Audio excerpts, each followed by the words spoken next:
Judul: Pesugihan Pabrik Gula. Pabrik gula yang terlupakan.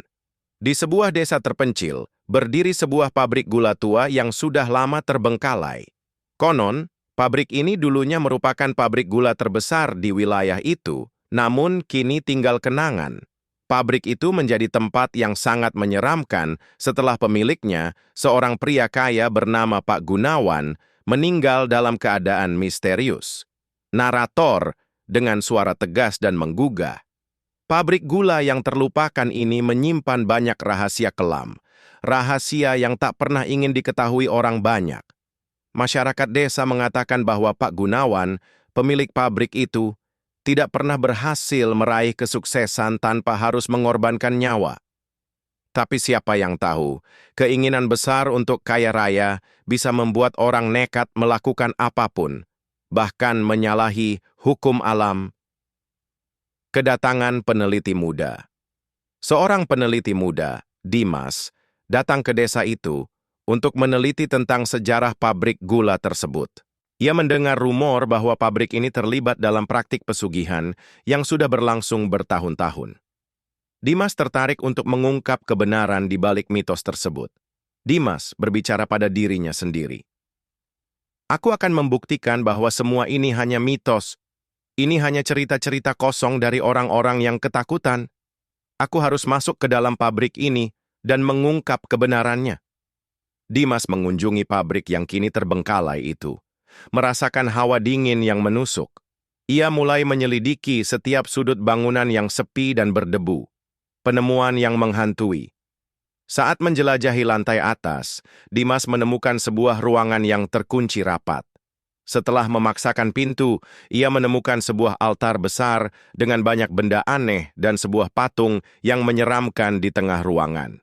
Patung itu tampak seperti sosok manusia dengan wajah yang mengerikan, mata yang kosong, dan tubuh terbalut kain hitam. Di dekat altar, Dimas menemukan sebuah buku tua yang penuh dengan tulisan-tulisan kuno yang tidak ia mengerti. Namun, ia merasa ada sesuatu yang janggal, seperti sebuah kekuatan yang mengawasinya. Dimas berbisik dengan takut. Apakah ini benar-benar pesugihan? Mengapa Pak Gunawan bisa meninggal begitu misterius? Apa yang terjadi di sini? Tiba-tiba, dari dalam kegelapan, terdengar suara gemerisik halus, disusul dengan suara langkah kaki pelan, seolah-olah ada seseorang yang mengintai. Dimas menoleh dengan cepat, namun tak ada siapapun di sana. Kejadian mengerikan. Saat Dimas terus menggali lebih dalam, ia mulai merasa pusing dan lelah. Ia kemudian memutuskan untuk beristirahat sejenak. Namun tidak lama setelah itu, ia mendengar suara-suara aneh, suara jeritan yang terdengar sangat mengerikan. Suara itu seakan datang dari bawah tanah. Dimas mengikuti suara tersebut dan menemukan sebuah ruang bawah tanah yang gelap.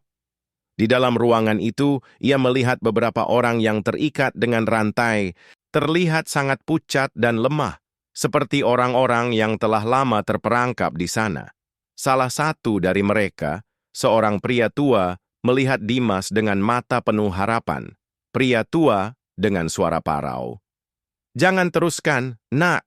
Kau sudah terjebak. Pabrik ini tidak hanya menghisap darahmu, tetapi juga jiwamu. Semua orang yang datang ke sini, mereka semua akan menjadi tumbal."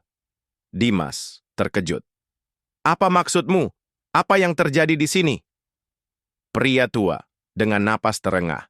"Pabrik ini adalah tempat pesugihan. Setiap orang yang bekerja di sini harus mengorbankan sesuatu, bahkan nyawa mereka sendiri. Mereka akan dimakan oleh kekuatan gelap yang menguasai tempat ini. Pak Gunawan, pemiliknya, dia membuat kesepakatan dengan iblis demi kekayaan, dan kini giliranmu." Plot twist yang mengerikan. Tiba-tiba, tanah di bawah kaki Dimas mulai berguncang, dan dari balik kegelapan muncul bayangan hitam yang melayang. Dimas merasa ada sesuatu yang menariknya ke dalam tanah, tubuhnya terasa kaku, dan suaranya tenggelam dalam kegelapan. Saat itulah Dimas menyadari sesuatu yang mengerikan. Dia bukanlah orang pertama yang datang ke sini untuk mengungkap rahasia ini. Semua